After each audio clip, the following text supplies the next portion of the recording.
अभी हाल ही में इलाहाबाद हाईकोर्ट के न्यायाधीश शेखर कुमार यादव पर महाभियोग का मुद्दा काफी चर्चा में बना हुआ है।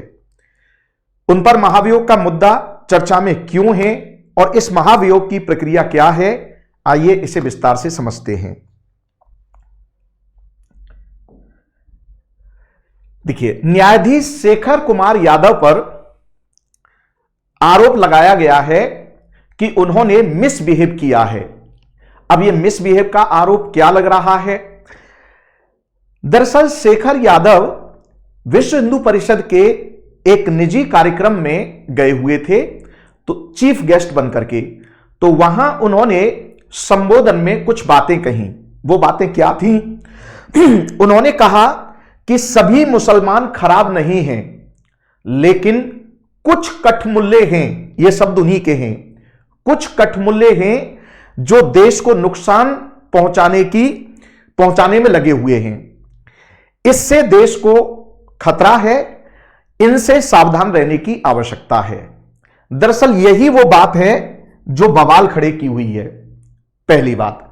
दूसरा, उन्होंने ये कहा कि हिंदू बच्चे जन्म से ही सहिष्णुता, दया और प्रेम के संस्कार सीखते हैं, जबकि मुस्लिम बच्चे बचपन से ही जानवरों की कुर्बानी देखते हैं, तो वह सहिष्णुता कैसे सीखेंगे? सहिष्णुता कैसे सीखेंगे? तीसरी बात, उन्होंने कहा कि एक समान नागरिक संहिता होनी चाहिए, क्योंकि इससे सहिष्णुता को बढ़ावा मिलेगा, पंथ निरपेक्षता को बढ़ावा मिलेगा और यह देश आगे बढ़ेगा। फिर उन्होंने कहा कि यह देश बहुसंख्यक की मर्जी से चलेगा। और फिर उन्होंने कहा कि इस देश में रहने वाला प्रत्येक व्यक्ति हिंदू है, भले ही उसकी पूजा पद्धति कुछ भी हो। तो यह उन्होंने कहा था और इसकी वीडियो जैसे ही वायरल हुई तो सर्वोच्च न्यायालय ने भी इस पर संज्ञान लिया है और इलाहाबाद हाईकोर्ट से विवरण मंगाए हैं। तो अभी संसद में सांसद सक्रिय हो गए हैं और रिपोर्ट यह है कि 30 से अधिक सांसद इन्हें इनके पद से हटाने के लिए महाभियोग की प्रक्रिया लाने वाले हैं और 38 सांसदों ने उस पर हस्ताक्षर कर दिया है। जब मैं ये सेशन कर रहा हूं तब तक की ये रिपोर्ट है। तो आइए अब ये जानिए कि हाई कोर्ट के जज को हटाने की प्रक्रिया क्या है। आरोप आपको समझ में आ गया, यानी यहां पर आरोप मिसबिहेव का है और मिसबिहेव क्या है वो इसमें से पॉइंट निकाले जाएंगे। आइए, अब हाई कोर्ट के जज को अगर उसके पद से हटाना है तो इसमें एक संवैधानिक व्यवस्था दी हुई है। संवैधानिक व्यवस्था क्या है? अनुच्छेद 217 की धारा 1B यह कहती है कि सर्वोच्च न्यायालय के न्यायाधीश की तरह ही हाई कोर्ट के न्यायाधीश को उसके पद से हटाया जाएगा। तो सर्वोच्च न्यायालय के न्यायाधीश को कैसे हटाया जाता है? तो इसकी प्रक्रिया अनुच्छेद 124 की धारा 4 में दी हुई है। अनुच्छेद 124 की धारा 4 कहती है कि यदि कोई न्यायाधीश साबित कदाचार यानी प्रूव्ड मिसबिहेवियर, यानी खाली आरोप से नहीं, आरोप सिद्ध होना चाहिए, प्रूव्ड मिसबिहेवियर या कार्य करने की असमर्थता के आधार पर, इन दो आधारों में से किसी एक चीज से ग्रसित हो जाता है, तो संसद के दोनों सदनों द्वारा अलग अलग विशेष बहुमत से एक समावेदन संकल्प पारित कराया जाएगा और फिर उसको राष्ट्रपति के समक्ष प्रस्तुत किया जाएगा और फिर उस आधार पर राष्ट्रपति उसे पदच्युत करेंगे। यह बात किस में लिखी हुई है? अनुच्छेद 124 में। तो इसी के अकॉर्डिंग जस्टिस शेखर यादव को अगर पद से हटाया जाएगा तो इस प्रक्रिया का अनुपालन करना पड़ेगा। अब आ जाइए आगे क्या कहा है। तो अनुच्छेद 124 की धारा 5 क्या कह रही है? अब इसमें अनुच्छेद 124 की धारा 5 यह कह रही है कि भाई कार्य करने की असमर्थता या साबित कदाचार, तो भाई ये आरोप लगेगा ना, आपने आरोप लगाया कि भाई ये काम नहीं कर सकते और वो कह रहे हैं नहीं मैं काम करूंगा, तो ये विवाद हुआ ना, तो ये सिद्ध होना चाहिए।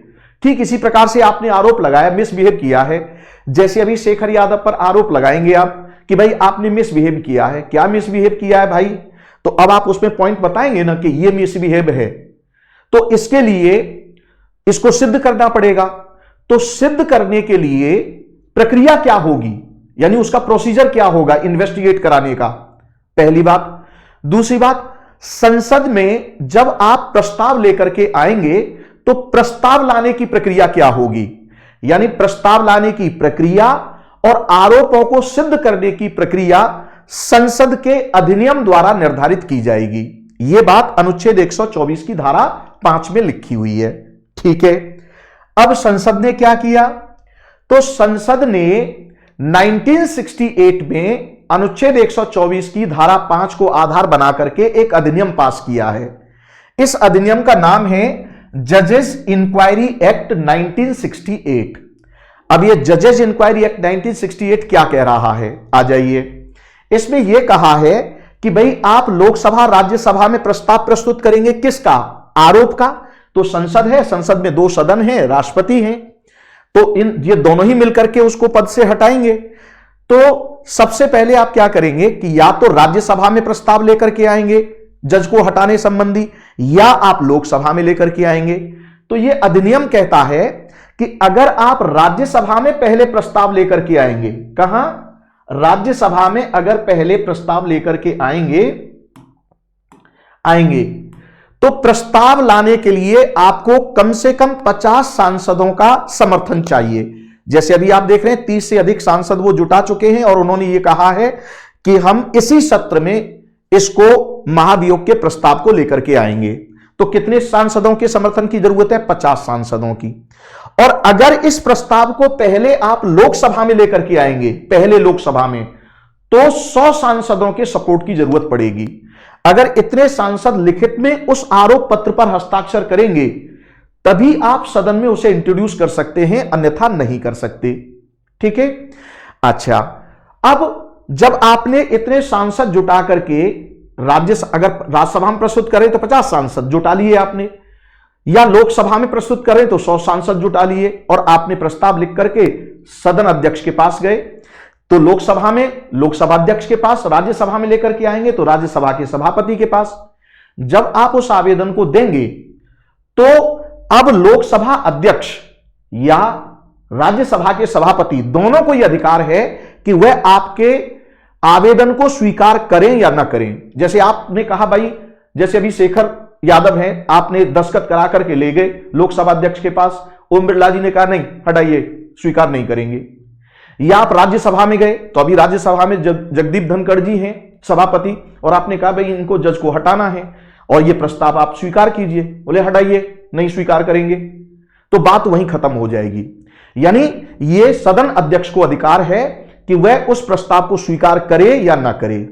लेकिन अगर वो स्वीकार कर लेता है तो फिर क्या प्रक्रिया होगी, अगर स्वीकार कर लिया सदन अध्यक्ष ने तो अब उसी सदन के द्वारा फिर एक समिति का गठन किया जाएगा, और यह समिति कितनी होगी, 3 सदस्यीय समिति होगी। यानी जैसे अगर राज्यसभा में प्रस्ताव लेकर के आए हैं तो राज्यसभा इस समिति का गठन करेगी, और अगर लोकसभा में पहले प्रस्ताव लेकर के आए हैं तो लोकसभा इस समिति का गठन करेगी। इस समिति में कौन कौन होंगे, तो सर्वोच्च न्यायालय के मुख्य न्यायाधीश होंगे, अगर वो नहीं है तो फिर किसी अन्य न्यायाधीश को जो सर्वोच्च न्यायालय का ही होना चाहिए उसको आप सदस्य बनाएंगे। इसमें एक सदस्य तो ये हो गया। दूसरा कौन है, हाई कोर्ट का मुख्य न्यायाधीश इसका सदस्य बनाया जाएगा, और तीसरा कोई एक विधि वेत्ता इसका सदस्य बनाया जाएगा। तो ये 3 सदस्यीय समिति हो गई। अब ये 3 सदस्यीय समिति क्या करेगी कि जो राज्यसभा में या लोकसभा में जो प्रस्ताव दिया है तो उसमें आरोप लगाए हैं ना कि भाई इन्होंने ये मिसबिहेव किया है या कार्य करने की असमर्थता की बात आएगी, तो भाई इन आधारों पर ये असमर्थ हैं, काम नहीं कर सकते, तो वो जो आरोप लगाए हैं उन आरोपों को ये इंक्वायरी करेगी, इन्वेस्टिगेट करेगी। अगर ये समिति उन आरोपों को सही पाती है तब यह प्रक्रिया आगे बढ़ेगी, और इसने बोल दिया कि नहीं तो बात वहीं खत्म हो जाएगी। तो समिति आरोपों की जांच करेगी और अगर समिति ने यह पाया कि आरोप सही हैं तो अब फिर प्रक्रिया आगे बढ़ेगी। आगे क्या बढ़ेगी कि उसी सदन में जिसने इसका गठन किया है, अब इस प्रस्ताव पर बहस होगी और बहस के बाद मतदान होगा और मतदान क्या होगा, विशेष बहुमत से पारित हो गया। फिर अब यह दूसरे सदन में जाएगा। अगर यह काम राज्यसभा ने किया है तो लोकसभा में जाएगा, लोकसभा ने किया है तो राज्यसभा में जाएगा, फिर दूसरे सदन में जाएगा तो दूसरे सदन में बहस होगी और बहस के बाद फिर मतदान होगा और वो भी विशेष बहुमत से। जब दोनों सदन विशेष बहुमत से अलग अलग इसे पारित कर देंगे तो अब इसे उसी सेशन में, यह भी इंपॉर्टेंट बात है, अगले सेशन में नहीं, उसी सेशन में अब राष्ट्रपति के समक्ष प्रस्तुत करेंगे। तो राष्ट्रपति अब आदेश जारी करेंगे उनकी बर्खास्तगी का और इस प्रकार जज बर्खास्त हो जाएगा। यह है प्रक्रिया। अब आ जाइए, विशेष बहुमत का क्या मतलब है। यहां विशेष बहुमत का मतलब यह है कि प्रत्येक सदन में जो सदन की कुल सदस्य संख्या है उसका तो बहुमत होना चाहिए और जिस समय वोट पड़ रहे हैं उस समय उपस्थित सदस्यों का 2/3 होना चाहिए। जैसे मान लीजिए 245 हैं राज्यसभा में, तो 245 का बहुमत कितना हुआ, 123 तो चाहिए ही चाहिए। उसके बाद फिर यह देखा जाएगा कि जिस समय वोटिंग हो रही है उतने उपस्थित सदस्यों का 2/3 है या नहीं। ये दोनों शर्त एक साथ पूरी होंगी लोकसभा में भी और राज्यसभा में भी मतदान करते समय, तभी प्रस्ताव पारित माना जाएगा, अन्यथा नहीं।